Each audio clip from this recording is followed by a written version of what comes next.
बहुत अच्छी तरह ये बात जान चुके हैं कि ये मेरे आका सरवरे दो आलम सल्लल्लाहु अलैहि वसल्लम का 1500 साला जश्न विलादत है। यानी मेरे मुस्तफ़ा को इस दुनिया में तशरीफ फरमा हुए 1500 साल मुकम्मल हो चुके। 1447 हिजरी का आगाज हो चुका है और 53 साल की उम्र में मेरे मुस्तफ़ा ने हिजरत फरमाई थी, यानी मक्का छोड़कर मदीना तशरीफ लाए। तो 1447 हिजरी इधर के और 53 बरस उधर के 1500 साल मुकम्मल हो गए।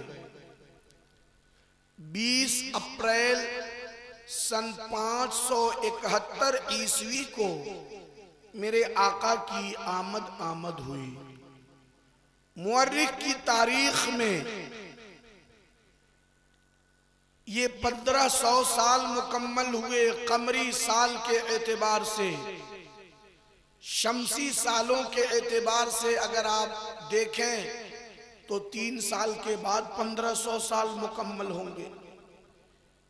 मगर याद रखें ये आका की आमद का वो तखमीना और अंदाजा है जो अहले तारीख ने रकम फरमाया है, जो गिनने वालों ने गिना और लिखने वालों ने लिखा है।